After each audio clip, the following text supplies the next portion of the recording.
ಸರ್ಕಾರದ ಮುಖ್ಯಮಂತ್ರಿ, ಎಲ್ಲ ಗ್ಯಾರಂಟಿಗಳನ್ನ ಅನುಷ್ಠಾನಗೊಳಿಸಿದ ಮುಖ್ಯಮಂತ್ರಿ.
ಇದು ಬಹಳ ಮಹತ್ವದ ಚುನಾವಣೆ.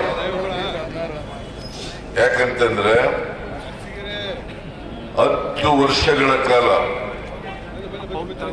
ನರೇಂದ್ರ ಮೋದಿಯವರು ಪ್ರಧಾನಮಂತ್ರಿ ಆಗಿದ್ದಾರೆ. ಈ 10 ವರ್ಷಗಳಲ್ಲಿ ನರೇಂದ್ರ ಮೋದಿಯವರು ಕೊಟ್ಟ ಮಾತಿನಂತೆ ನಡ್ಕೊಂಡಿಲ್ಲ.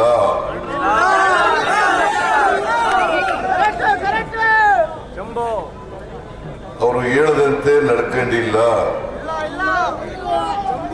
ಹಾಗಾಗಿ ನಿಮಗೆ ಒಂದು ಅವಕಾಶ ಬಂದಿದೆ. ಯಾರು ನುಡಿದಂತೆ ನಡೀತಾರೆ, ಯಾರು ಬಡವರ ಪರವಾಗಿರ್ತಾರೆ, ಯಾರು ಗ್ರಾಮೀಣ ಪ್ರದೇಶದ ಜನರ ಪರವಾಗಿರ್ತಾರೆ, ಯಾರು ರೈತರ ಪರವಾಗಿರ್ತಾರೆ, ಯಾರು ಮಹಿಳೆಯರ ಪರವಾಗಿರ್ತಾರೆ, ಇದನ್ನ ಗುರುತಿಸಿ ನಿಮ್ಮ ತೀರ್ಪನ್ನ 26ನೇ ತಾರೀಕು ಕೊಡಬೇಕು ಅಂತೇಳಿ ನಿಮ್ಮಲ್ಲಿ ಅತ್ಯಂತ ಕಳಕಳಿಯಿಂದ ಪ್ರಾರ್ಥನೆಯನ್ನ ಮಾಡಲಿಕ್ಕೆ ಬಯಸ್ತಾ ಇದ್ದೇನೆ. ಇವೆಲ್ಲ ಜ್ಞಾಪಕ ಮಾಡ್ಕೋಬೇಕು. ದೇವೇಗೌಡರು ಕಳೆದ ಲೋಕಸಭಾ ಚುನಾವಣೆಯಲ್ಲಿ ಏನೆಲ್ಲ ಹೇಳಿದ್ರು, ಬಿಜೆಪಿ ಬಗ್ಗೆ, ನರೇಂದ್ರ ಮೋದಿಯವರ ಬಗ್ಗೆ ಏನ್ ಮಾತಾಡಿದ್ರು, ಅವತ್ತು ವಾಚಾಮಗೋಚರವಾಗಿ ಬಿಜೆಪಿಯನ್ನ ಬೈದು, ನರೇಂದ್ರ ಮೋದಿಯವರನ್ನ ಬೈದು, ಇವತ್ತು ನರೇಂದ್ರ ಮೋದಿಯವರನ್ನ ಒಪ್ಪಿಕೊಂಡಿದ್ದಾರೆ.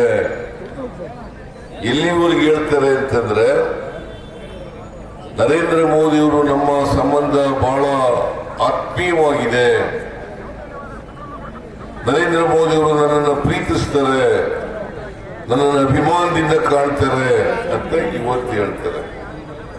ಮಾನ್ಯ ದೇವೇಗೌಡರೇ, ನೀವು ಜನತಾ ದಳ ಎಸ್ ಅಂತ ಹೆಸರಿಟ್ಕೊಂಡಿದ್ದೀರಿ. ಎಸ್ ಅಂದ್ರೆ ಸೆಕ್ಯುಲರ್, ಜಾತ್ಯತೀತ ಜನತಾ ದಳ, ಜಾತ್ಯತೀತ ಜನತಾ ದಳ. ನಾನು ದೇವೇಗೌಡರಿಗೆ ಸಲಹೆ ಕೊಟ್ಟೆ, ದೇವೇಗೌಡರೇ ಇನ್ನು ಮುಂದೆ ಜಾತ್ಯತೀತ ಜನತಾ ದಳ ಅನ್ಬೇಡಿ, ಜನತಾ ದಳ ಅಂತ ಹೆಸರಿಟ್ಟುಕೊಳ್ಳಿ ಸಾಕು. ಯಾಕೆಂದ್ರೆ ನೀವು ಕೋಮುವಾದಿಗಳ ಜೊತೆ ಸೇರ್ಬಿಟ್ಟಿದ್ದೀರಿ.